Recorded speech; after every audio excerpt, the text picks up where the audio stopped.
Welcome to Shapes of Grief, everyone. And before I introduce this week's guest, I would like to just let you know about an event that's coming up in Greystones, where I live, in the Whale Theatre, but it will also be live streamed from Shapes of Grief YouTube account.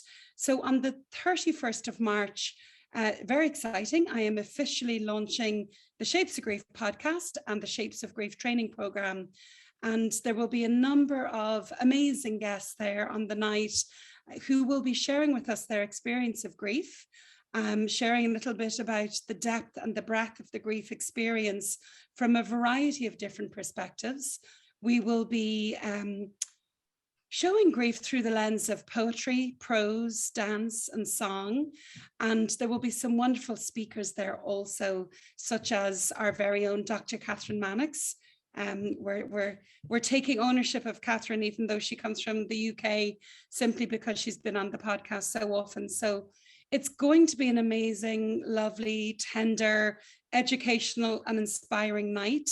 I'm delighted to say that there's people from many of the hospices in Ireland, many of the psychotherapy trainings, and I think at this stage, all of the psychotherapy accrediting bodies will be represented there on the night. There's limited tickets still available for the in-person event, if you like, in the Whale Theatre. You can buy your tickets from whaletheatre.ie. As of this morning, I think there might have been 12 left, but anybody is welcome to come to the live stream. So if you'd like to receive an email reminder for that, simply go to shapesofgrief.com. A little pop-up box will appear. Sign up there with your name and your email, and we will let you know. We will remind you about that live stream closer to the time. So come along. I'd love to have you there. Love to have some regular listeners online. And even better, if you're there in person, make sure you come up and say hello. There'll be lots of time built into the night at the interval and before the event to meet me, to meet some of the speakers, and just, introduce yourselves and tell us who you are. So now I'm going to turn to this week's guest. I'm joined today by Linda Allen, a fellow Irish woman. Linda, you're very, very welcome. Thank you indeed, Liz. I'm delighted to be here to have this conversation with you. So Linda is an author. Linda is a mother. She has two children, Ciara, who is 28 now, and Dara, who would be 24 if he were alive. And we're going to talk about Dara today and why you wrote the book, See You in 2 Minutes, Ma. So the beginning of this story, Linda, we need to go back 9 years. Yeah. Or maybe even a little bit longer. Who was Dara? Tell us who he was. Yeah, young, vibrant, vivacious teenager, full of life, full of hormones, all of those things you'd expect. He was just 15 at the time. He was a very social kind of guy. Loved life. Clearly that was not the case. Certainly was beginning to show some signs of, experimenting, as you expect teenagers to. He started to experiment. I had found him with drink and I had found him with a cigarette. So him and his friends were in that phase of life. He was much more open to conversation even than you would think for a person or a young person that ended his life the way he did. And certainly, while we had some troubles with him, he didn't really, school and him didn't get along very well. He was quite one of the talkers. He didn't really need to watch to learn. He was an auditory learner, so he could be talking away and still taking the information in. He was often brought up for distracting other children and that kind of thing. So he had begun to engage with the school counsellor. His dad and I had been separated for a number of years. I lived with him and my daughter, and we were quite a happy little bundle of a trio. My ex-husband saw them every second weekend. He had another child, so he had a young brother. So by all accounts, he was the kind of young person that to me, as I said, was emanating hormones and moodiness, and school refusal was probably the biggest issue that we had, and we were working through that. So he did actually ask, could he move school, because he had a very tempestuous relationship with the principal. You know how you get yourself a reputation not for a whole lot, in fact, compared to what would have caused you to get a reputation with the principal in my day. But he was in trouble enough that he said, I just want to walk down the corridor and I don't want that following me. So we had a family meeting, we talked about it, and he had moved to a school beside his father's, which was not far from where we lived. He still had his social group. He still got to come home, you know, so it actually felt like a really good move. I was admiring his maturity, you know, and I was quite busy as well. I was working at the time, part-time for TUSLA, part-time with my own practice, and part-time. So I had 3 part-time jobs. The other was as a tutor with adult education. And most of what I did with adults in education was around confidence building and being aware and self-empowerment. So I actually couldn't believe what exploded, the bomb that exploded in my life when Dara ended his life. And the book is called after the last engagement I had with him, when he went out the door saying, see you in 2 minutes, Ma, which is quite a typical kind of a commentary. And the joke of it was, I never liked him calling me Ma, but he called me Ma on purpose because I didn't particularly like it. But so he left, and I expected him back. And when I didn't find him coming back, because I was to bring him over to his father's, I didn't even really worry because, you know, he was just, as I said, and he was so social. And I had something to go to. So I called my ex-husband and said, there's no sign of him here. He said, I'll leave him. I'll collect him in an hour. We phones nowadays. He's, you know, he's 15. He's okay. I don't live far away.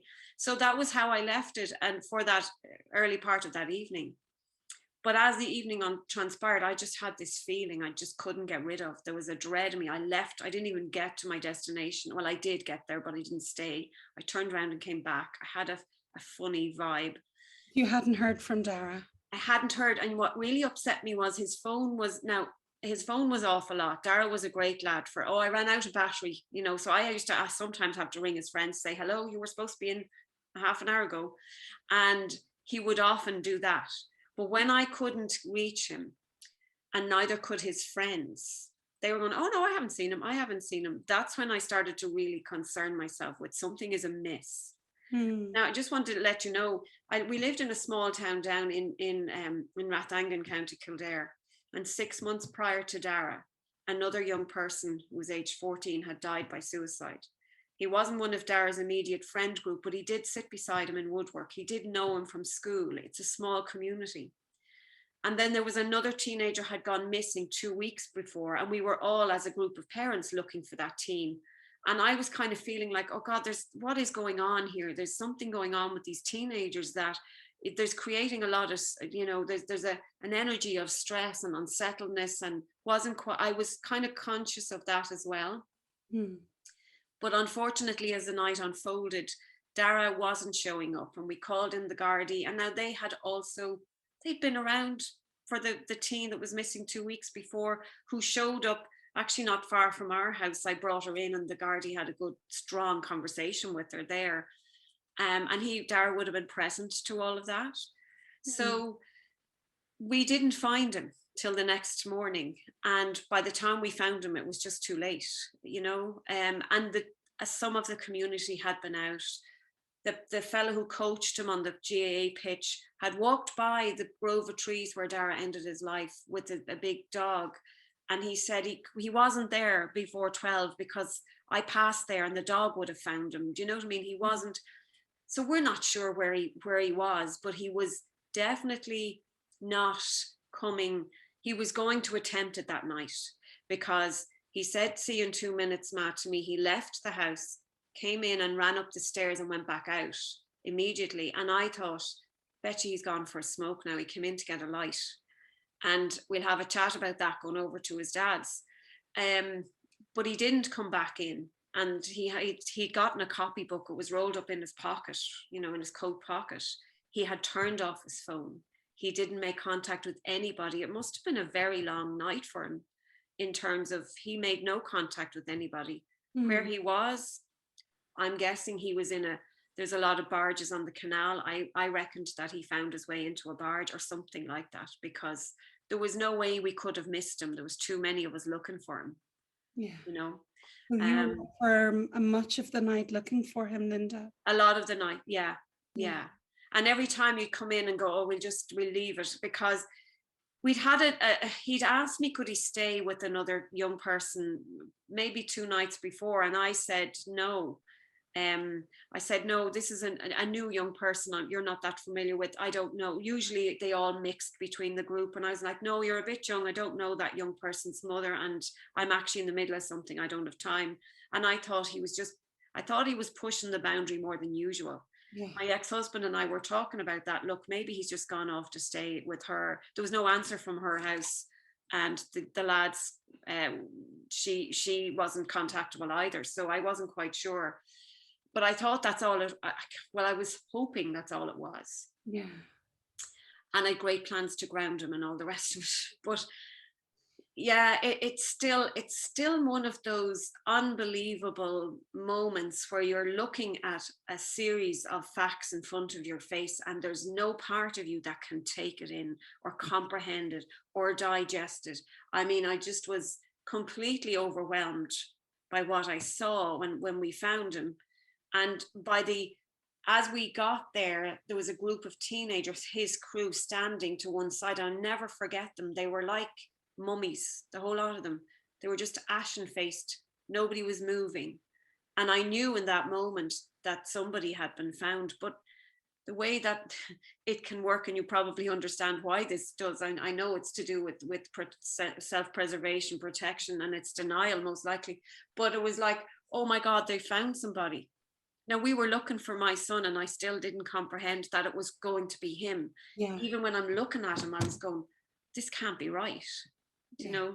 Well, people report looking in like they're watching a movie, or it's somebody else's life unfolding, or just that state of surrealism, you know, this is not true. You know, there's no part of the psyche that can actually accept this reality.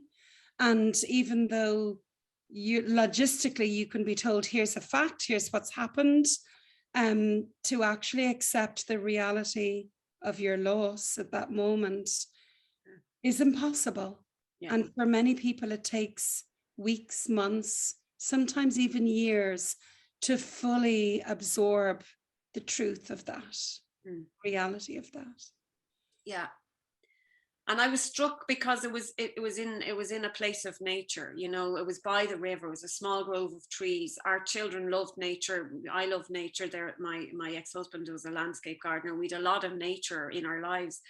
And I remember hearing the water and the river flowing by. And I remember that was the most real thing in that moment. The river was, whereas everything else, like you described, was like a movie I was watching. And I kept been drawn to the river, going, God, that's interesting. That it was like my senses were switched on in some way to that particular part. But this part over here was like, and yet there was another very practical side of me awoke, and I was really aware that Kira didn't know that we'd found him, and I needed to call her, and we hadn't alerted her. We had played it down, you know, and we were laughing. We weren't laughing. We were kind of slagging about how he needs to cop on now because this is a step too far. So she was in her boyfriend's house, and she had been staying there. She was at that age where she was starting to stay there more often, or it was in college. She was 19. Yeah, and I knew I had to call her, and like that, I now wonder where I got the strength to be able to call her and just say, you need to come here now. And she knew immediately by the sound of me. Yeah. And that piece you're talking about, being able to process or take it in, when she arrived, her dad and the guard stood in front and said, don't let her see him, don't let her near him. And she screamed, I need to see him, I need to see him. And so Dave and I looked at each other and said, yeah, we want her to be able to see him. And she said she'd never have been able to have any idea that it was real had she not gone and looked at him. Yeah. And she said, I just saw she kept saying, he's not there, Mom, he's not there, he's gone.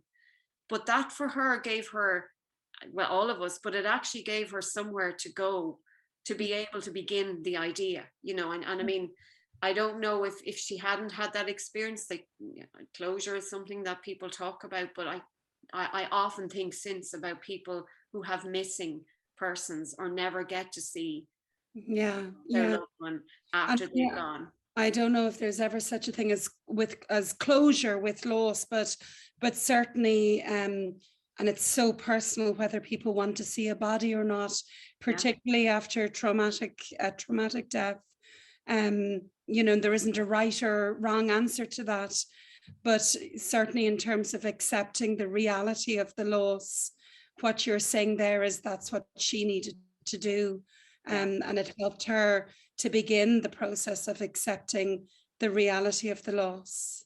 Yeah, it's that piece of it. Yeah, you're right. Closure isn't actually the right term. It is making it real, because there is a piece of you that isn't wanting to have a real reality check that this could be happening. Yeah. So it is that. Yeah. And I think sometimes there can be closure to certain aspects, and certainly, for example, if somebody is lost at sea, or somebody is missing, presumed dead, but a body has not been found, to find a body then, or identify remains months down the line or years down the line, can bring closure to that piece, to the physical body, but it certainly does not bring closure to the experience of grief that's being felt. But maybe it settles one part of the process. Yeah, it's having to accept this, at the end of the day, there's a place where I actually, and like that, I can really only speak from my own experience, but where I had to learn to live with this new reality now, which is a world without him present in it. And it changed everything about my world, absolutely everything. I felt like I was completely shattered on the inside. And that every experience I had in a home with two young people, teens, full of life, of the teenage life coming in and out, suddenly was transported into this very bleak, sad place where nobody came in and out, really. I came in and out. Kira found it very difficult to stay in the house. She was in and out all right, but she couldn't sleep there. And that was part of her, how she managed to cope was by not sleeping in that house again. She just couldn't. She described it in various different ways, but some of it was almost a fear that she might see him, that he might somehow appear to her, or so she kind of, she still wouldn't have wanted. I said to her recently, have you ever reconsidered? We were looking at the house, and maybe would she come back, or would I even move back? I don't live there anymore either. And I was saying, God, I don't know if I could. And she said, I still couldn't, 9.5 years, I still couldn't sleep there. So that's much grief associated with the space.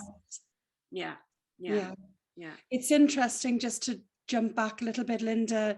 What we're talking about here is Warden's 4 tasks of mourning. It's a grief theory, if you like, and we know there's no stages of grief, and Warden would say that there are tasks of grief, that not everybody goes through them, and they're not linear. But certainly, as we're discussing this, the first one is to accept the reality of the loss.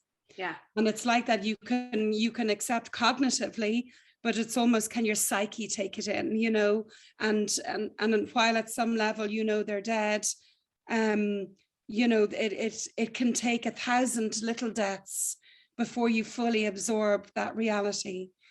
So you can hear somebody say, I'm so sorry that your brother died, and it can still hit someone, even though they know that. It's like knowing it again over and over, or you can think you see them, or you can go to phone them. So accepting fully the reality of the loss with your body, with your psyche, with your soul, with your heart, is very different to knowing cognitively that they're dead. That's completely different. Yeah. And that's the first task of mourning. Then the second task is to actually mourn, to mourn the loss, to grieve, to cry, to wail, to feel the pain of the loss. And then the third one, which you just mentioned, you didn't know you were mentioning the tasks of Warden, but the tasks of grief by Warden, to adjust to the world without the person in it. Yeah. And then the last one, I think, is to invest in a new reality, but adjusting to life.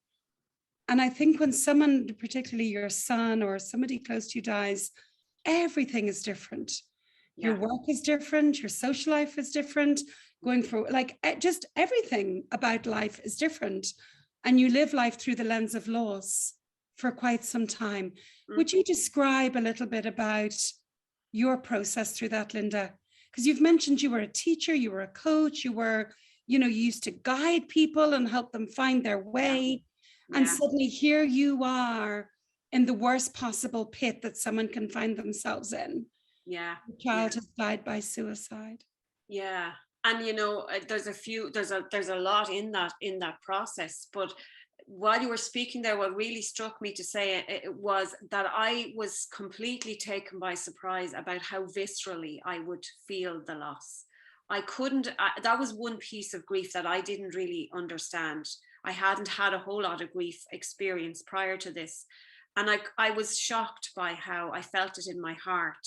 I was shocked because on his 16th birthday, I hadn't had a period since he died. And I had a period, I was in perimenopause. So I was a bit all over the place before he died. I didn't have any after he died till the morning of his 16th birthday. And I was completely dumbfounded. And yet I felt it was my body was now was expressing something about him in that on his birthday that I, had a period. And I never had one since then. That was those few days, and that was it. I've heard mothers describe pains in their womb in the moment when they find out that their child has died.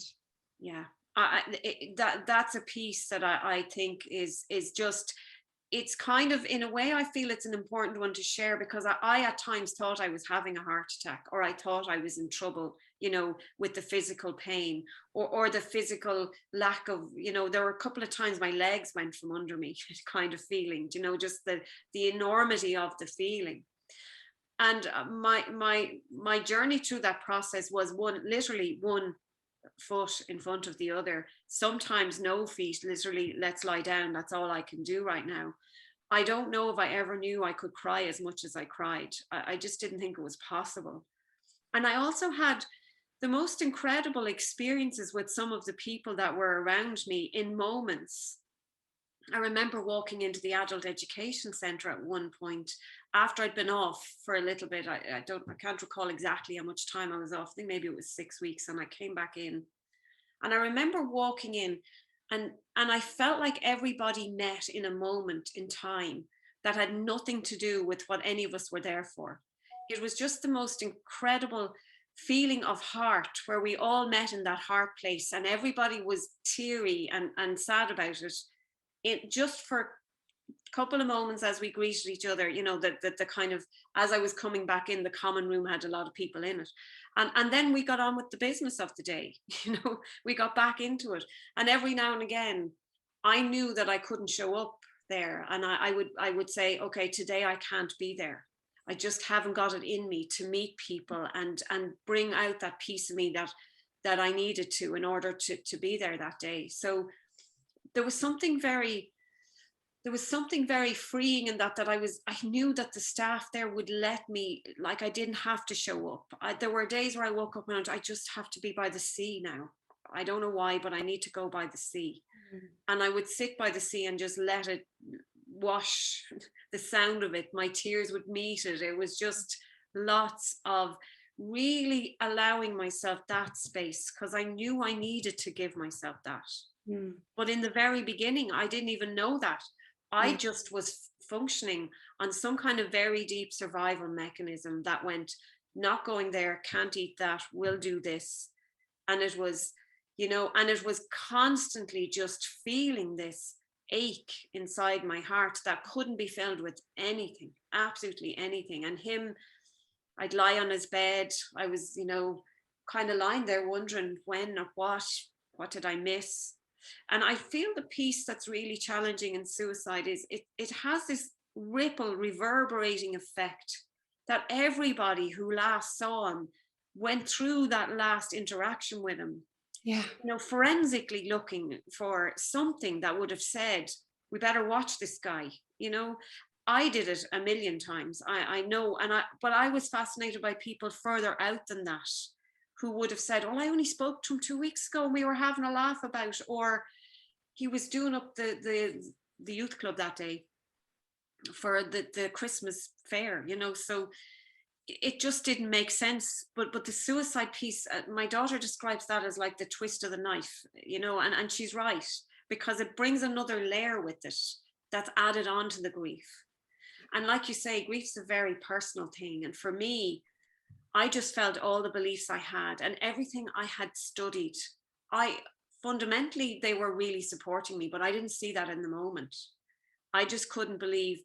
I felt stripped bare. I felt absolutely stripped bare. I was like, every belief I've had, all the trainings I've done energy medicine, I've sat in groups, I've sat in healing circles, I've done some training in counseling, I've done some training in psychology, I've trained in this, I've worked with kids in care. What was any of that about? Yeah. If actually at the end of the day, my son could do that and I didn't know until it was too late. So, and it's like you say, Linda, when you're bereaved by suicide and it's somebody young, particularly, like it ticks all the boxes for traumatic grief. You know, it's so different to, you know, at this time last year, my father died. He was 92. He'd had a good life. I was anticipating it for some time. And this is not to minimize anybody's grief or loss. I'm using my loss as an example so as not to offend. But there's no comparison there, you know, for me, than if I were to lose a child traumatically and suddenly, as you did, in terms of what we experience. Like, you know, often we say grief is grief. There's grief with a little g and there's grief with a big G, and there's every color of grief in between. And I think this is really important, you know, what you're saying about being so vulnerable and stripped back. Like when I see, particularly I think parents, when a child has died, it is like their skin has been removed. They're that vulnerable. And it's like they need such tender holding, such kindness and such compassion. And I know the way I work is I step right out of the therapeutic boundaried box, and it's humanity that needs to be flooding that room in that moment. That person needs to feel supported. They need to feel a skin where they've lost theirs. They need to feel a scaffolding behind their back. They need to be given hope. I know you don't feel it now, but you will be okay. This will be okay. You'll manage this. Yeah. You know, because in that moment you can just feel utterly hopeless. Absolutely. And the stripped I used to describe it as if my nerve endings were on the outside of me, which is exactly what you said. I've no skin, I've no protection. And coupled with that, being a parent, it's indicative of being a parent that your job is to protect. And whether your child dies by suicide or by illness, it's like there's no explaining when that doesn't work out the way you intended it to, with the best will in the world, with the best of intention, with all of the love that poured into that child as a baby, as a child, as a teen. It just didn't make any sense. And so I found I had a sense of loss of purpose. I didn't know. I kept saying, I have to stay present for Kira. I have to support her. But we were meeting in the wound a lot of the time. And so I was protecting her, she was trying to protect me. And we were unconsciously doing that. And every now and again, laughing about the fact that that's what was happening. But I just felt this complete loss of purpose. And that's possibly why one of the tools I've used all my life was journaling. And I think that was one of my saviors, because that journal became the book I published. But it was a savior because I was able to pour that all out there onto that page, and I didn't have to consider anybody in it. It's I guess like counseling, you just go to the neutral zone and you can, you know, express fully, richly, without censorship. You did say, Linda, that a lot of your practices that you'd done throughout your life, you know, in that moment you didn't feel it, but that they did resource you, you know, through your grieving process. And you've mentioned nature. I love that, the sea or the river when Dara first died, and then the sea when you removed yourself from work and had to resource yourself in nature. And I've heard this from a few people. There's Carrie, whose son also died.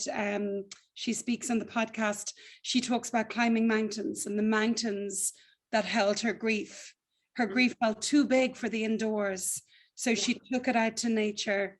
Or Fiona Toomey, who you may know, she set up Hug here in Ireland for people bereaved by suicide, a support group after her daughter Millie died by suicide. And Fiona talks about, you know, going out and nature being one of the greatest resources for her when people disappeared. Yeah. Did you have that experience? Did people disappear? I'm very blessed with very strong friends that I've been friendly with for a long period of time, and they were so there. Now they disappear in a small way, in that their lives continue, you know, and that's exactly right, and as did my life continue. So yes, they do, but like I say, I still feel very supported by them, and my friends and community. Even I didn't know the community particularly well where we lived, and they were incredible how they supported the other youths in the town. But what I found really interesting was that when I was like that, I would find that nature to me was kind of a balm. It soothed me, and it still does. I still would find sometimes where I just need to go. What I find more interesting now about, rather than people leaving me, as the years go by, I find myself less inclined to want to be in a feeling of grief, because it still can come in moments. And when it does, it feels as raw, very raw. But I find myself less inclined to want to express that. It's almost like I feel that I don't have that space now, and that it's okay, like that they don't need to be there, or I don't want them to need to hold me, to worry about me, to carry, you know, any of it anymore. So I find myself more reluctant. Now, in the raw of grief, I was inclined to not want to be in company anyway, in the depths of despair. And my sense of my preparation through my work was that I had learned how to feel and allow feelings. Whereas when I was growing up, before I started doing any work around personal development, I didn't know how to feel. I was one of these absolutely calm swans, and my feet were going mad underneath. And and in my 20s, which is a long time ago now, but I developed anxiety, which now happens more commonly. Nobody had anxiety then. But that's when I discovered that feelings are something you need to deal with. In my case, suppressing them was why I was anxious. So I never know if it was the preparation I did, or it was the tsunami of feelings were so great I had nowhere to hide except to feel them. But I felt so many layers of loss, of sadness, of frustration, of anger. I was so mad. I thought I'd explode sometimes with anger. At the, you know, the insanity of it, of the unfairness of it, what was he thinking? Look at all the people who are affected by this. What was, you know, so so it's a very interesting piece. Nature definitely, you see, nature keeps evolving, and it keeps moving, and things grow and they die away and they come back. The tides keep going, the mountains keep holding that big expanse of space. So there's something in that touches us so deeply. Like I feel it around a newborn, you know, I feel it around small babies. They are connected to something greater than us. And for me, they awaken that in me. And some of my explorations, Liz, had me in a place where I was, now I know I was following a law, I would say, but I was looking for evidence of Dara's presence. And so I would feel evidence of his presence. I loved when people say, all right, we're flicking on and off. Last night we were only talking about him. Or I'd love it when I would feel a little swish of something through me, and I go, oh my God, that can feel him. Or I'd be looking at a scene and I'd be so filled with love. I knew it was like, I felt like he was showing me what this can feel like. So it was incredible, because I could be feeling that incredible, great love, and then absolute rawness 5 minutes later because one of his friends called in, you know. Yeah. So I'm curious, Linda, about the transition, and you know, I have this fantasy that it was something profound for you. You can fill me in, but from going from having your nerve endings on the outside of your body, it always amazes me how people come up with this incredible symbolism for how they feel. You know, I often say it's like someone takes a sledgehammer to your nervous system and you're like, ah, ringing. You saying there that your nerves are on the outside of your body, it's such a visceral image, you know, it's a great image. How did you move from being a mother, experiencing such devastating grief with your nerve endings on the outside of your body, to being someone who, I don't want to be in the deep grief all the time. I don't want that ruling my life. That transition, was it a gradual process over years? Or was there a moment of choice, of awareness? Do you remember? I would say that there are moments of awareness. I know it wasn't overnight, definitely not. It was a slow nudging forward. And I often say to people, I knew the direction I wanted to go in, which was to heal. And I kept edging that way. And I'd edge forward and back and forward and back and forward and back. And I allowed myself be supported when that wasn't my natural inclination, was to be independent. So I did allow for people. I let people guide me, bring me places, to offer me things. I took them. And so I like I say, I edged very slowly forward. But I do remember in moments, Liz, feeling I can choose to stay in this now, in this moment, in this awful, horrendous moment of absolute devastation, or I can do something else. And I found that happened to me a number of times, that I was aware that I was choosing sometimes to stay in it because it just seemed like it was nearer to me and easier. And sometimes to go, no, I'm pulling myself together now and I'm walking out of this into this next moment, which might have been just into the shower. It might have been out to meet, you know, it didn't really matter what it was, but I consciously noticed those moments of awareness. I'm not sure everyone notices them, but I felt like there was great power in those. It's like choosing agency. And it's interesting because something that I come across a lot, Linda, in clinical practice is people having those moments of, I could do something different, but what does that mean? If I choose to edge myself forward, or if I choose to go to that party or even show up for work, am I letting them down? Will people think I don't care about them anymore? Does it mean I didn't love them enough? And it's these voices that come in that keep people married to their grief at times, because they're afraid of how it'll be interpreted or what that means. Yeah. You know, and I think this is one of the biggest challenges of the bereaved person moving forward in life, is what will the neighbors say? Yeah. What will other people think? How will I be perceived if I choose? I mean, you use the word healing. For everybody, it's different. It's just living again, or, you know, not being controlled by their grief. There's a variety of ways of looking at it. I was in a position where that really showed up for me when my friends got together and said to me, would I consider going away for a few weeks just to let myself, you know, be away and have the experience of something completely different? And could I pick somewhere? And they'd have a fundraiser to send me away. And I remember thinking, oh my God, I couldn't do that. And yet there was a part of me that knew I was going from the minute they had the meeting. I just knew I was going to say yes, but I fought it for, oh my God, wrestled with it. And I was going, this is more pressure than I can cope with. And but it was that. What would people say if I'm awful? If I go away, leave Kira here to deal with the grief for 6 weeks? Like, I really struggled with that. In that context, that's when that showed up for me more hugely, I suppose. But I did go. And I did have an experience of living in Thailand. And that's where I wrote a lot. That's where I came to life again, because I found the purpose of writing. I met so many young people over there who had the experience of being at death's door, almost completing suicide. I met all sorts of people. And I remember just finding something in me that I hadn't known for so long. There was something that came to light in there, despite the awful grief, the upset, the unknowing what was I actually doing. For me, I felt like I had no control anymore. I wouldn't be particularly controlling, but here I was in Thailand going, how has my life ended up like this?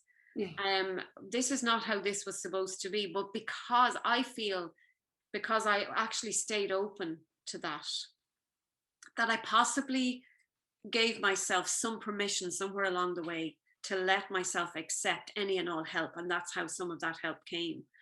And in that, in the writing, I know that I felt purposeful. And in the purposefulness and putting all that grief down on paper, I actually was also helping myself to recover from it. But I was a walking, if you saw me, there were hardly any mirrors over there.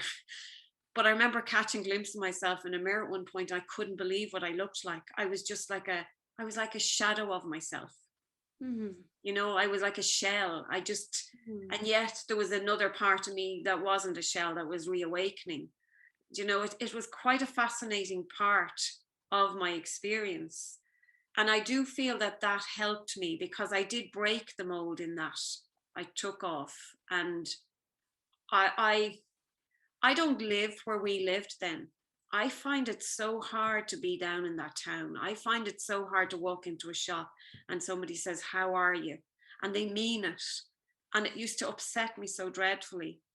And but other people I know another family, and they have never changed the room that their son died in 26 years ago. He died by suicide, and they have never moved a thing in his room.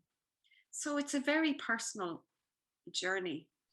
And there's no right or wrong way of doing it. You know, what matters is the why, you know, Yeah. and like that family who have his room exactly the same. There, you know, why, you know, maybe they've a really good reason for that and it works for them. Oh, they feel closer to him. Yeah. That's what they say. Whereas I feel like when I was away, the experiences were so exquisitely different, and the sounds and the noises and the heat and the jungle. There were moments where I was like, oh my God, it's like, Dara, I can feel your energies in that, and it's in this, and it was just that, oh my God. And it had that really difficult, you're not here. You're not here in the way I want you to be here. I want you here giving me grief, opening the press saying there's no food in the cupboards and it's fallen down with food. You know, I want you here. I want to be ringing your phone and saying, where the heck is he? And ringing your mates to see. That's what I want. But because I can't have that, and I can experience you in this moment this way, in moments I could really experience that and accept it, and I even could celebrate it. And then I came home and I got back into life, and I arrived home and went, oh my gosh, how did I even do that for a second? Because the rawness of him not being here was back in my face. Do you know what I mean? There is no escaping it. It comes with you wherever you are. You know, when like going and having a break, like there's a lot to be said for giving your nervous system a break from that intensity, you know.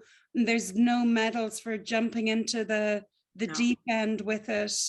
It is such a process to accept the reality of the loss, you know, and it can take such time, and our bodies are put through a shredding machine in the process of that, you know. And the version of us that comes out looks nothing like the version that went in. No, and that's on a number of levels. Do you know, it's funny because I came back to a kind of an equilibrium with all of the practices that I did have, all of the beliefs that I did have. I kind of re-engaged with them because nothing made sense. So it kind of was helpful to come back to what I had been working on, studying, looking at, and believing that they did support me in the way that somebody, you know, everybody has different rituals. I go to the grave now far more than I did. I couldn't go near the grave. I found it was just too dire, too stark. I didn't feel like he was anywhere near it. Now I can go and experience the grave in a completely different way. And I had so many people say, oh my God, I really felt like you gave me permission not to go to the grave. I hate going. And I had other people who'd say, I would go every day because that's where I find comfort. And that's, I guess, my own experience has been that people do this in whatever way they need to. Some people park it, shelve it. I met a woman who said she was sitting in the barber shop with her son, who was 9, getting a haircut. And he just turned around and said, what do you think, ma'am? She was looking in a magazine, and I'm ready, ma'am. And in the moment he turned around and looked at her, she saw her brother who died 10 years before. And she couldn't stop crying. And the poor child didn't know what was wrong. And she was trying to explain. But for her, she had parked it. And that was the moment that she began. She said, I'm only starting this process now, 10 years in. Now, that was her way of she just moved on through life. People they do remarkable things. We use our defenses for a good reason. And it's not always about going in there and stripping away the defenses, Yeah.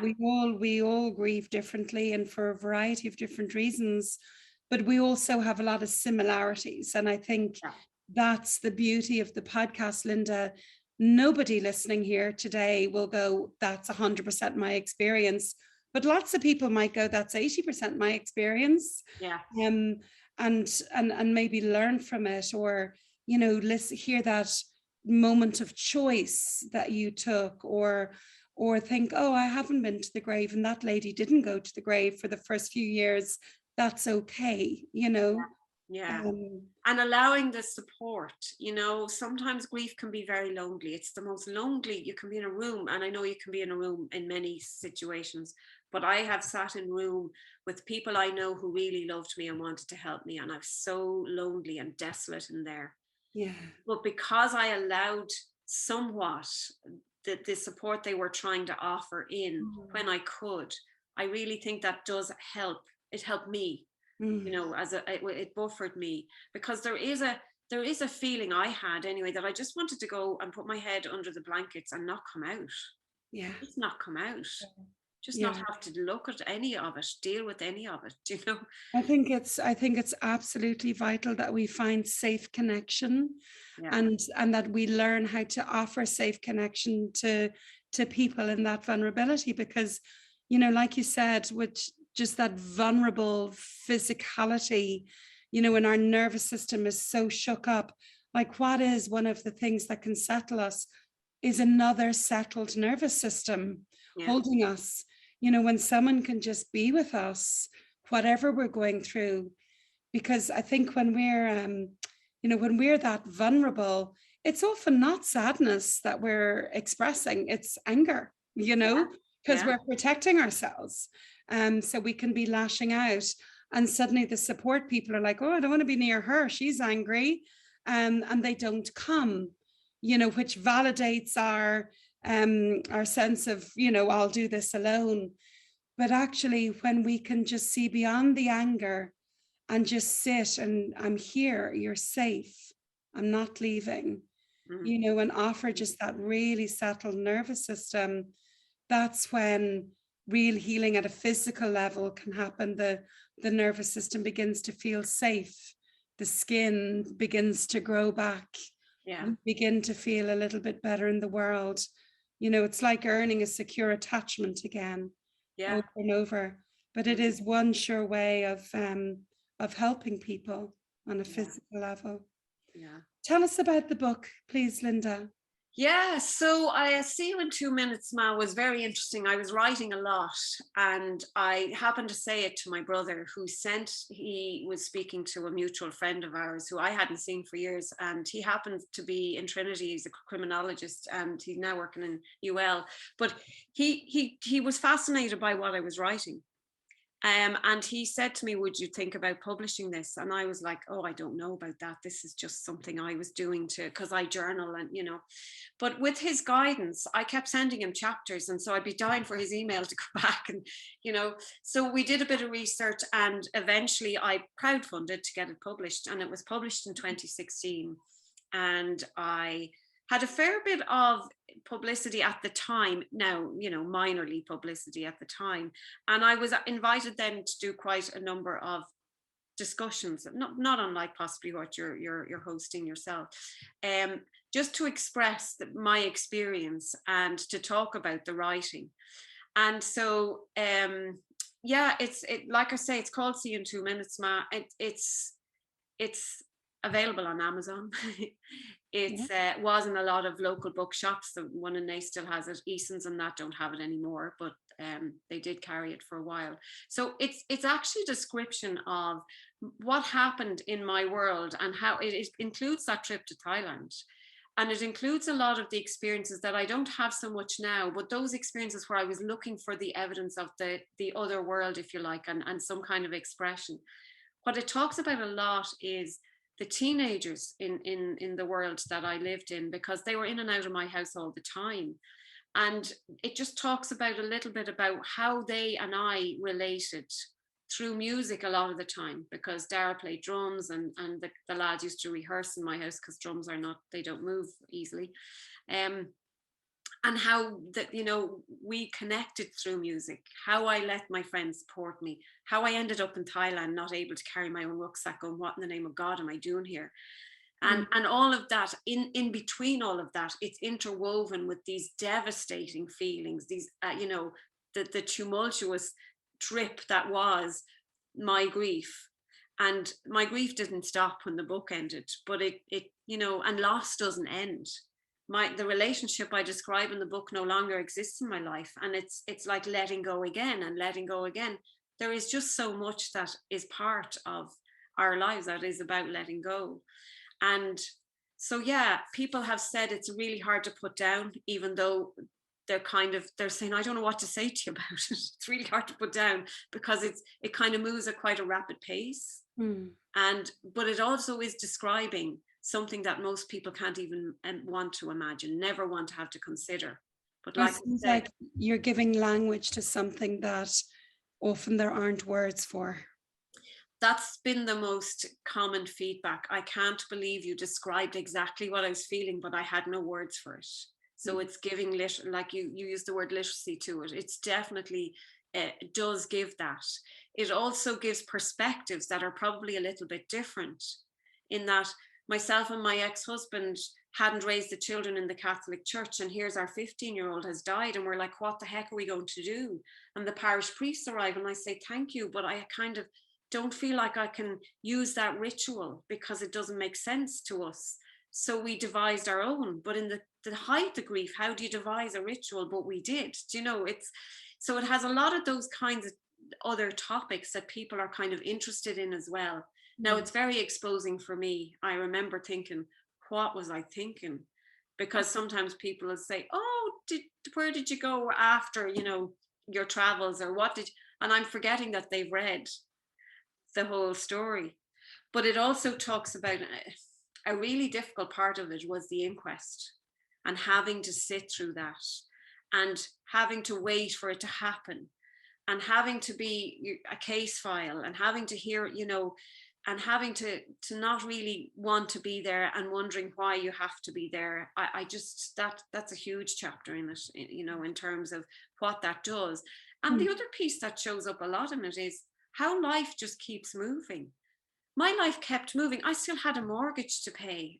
I wasn't sure what work made sense anymore. You know, so I had banks on the phone. I asked for a mortgage when I went away. I had to get a break from the mortgage for 6 months, or whatever they call that, a mortgage holiday, and it worked out. But they were asking me questions I couldn't answer. I was like, this is a box I can't fit into. Please stop asking me this. Because that's what the experience I think show people in the book was, that even though I was going around with this gaping hole and wounded, didn't mean that everything was, you know, life didn't. I kept thinking, that's so horrible, nothing else horrible can happen. Now, nothing else as devastating as that has happened. But like I said, my relationship has changed. Where I live now is different. How I work now is different. Some of that was consciously chosen by me.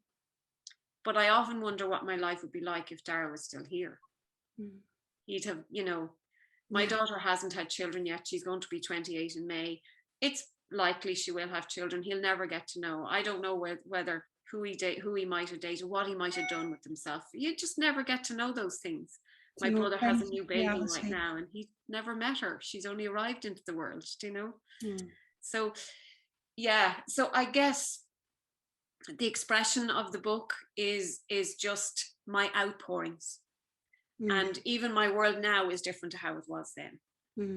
But so many people have said to me, I remember one person came back and said, I had went through a recent marriage breakup, and I can't tell you how helpful your book was, because I was wrestling with loss, and I nearly felt guilty because my loss wasn't as devastating as yours, but I understood what you were talking about. Yeah. So Yeah. it is interesting how, like you're mapping a territory for people coming behind you with similar experiences, whether they have lost a child to suicide or they're going through some other loss or a marriage breakup.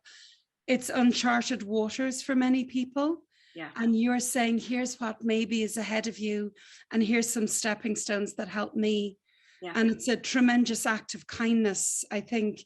And it's really interesting. I think when we do something like this, partly it's to save ourselves, yeah, to give ourselves purpose again, but also it's to save humanity. If I often hear people say, if my book can help one other person, it will have been worth it, and we have that in us, don't we? absolutely. If my experience can ease life for someone else. Yeah. So I've no doubt I'd actually love to read your book, Linda. Yeah, I'll send you one on.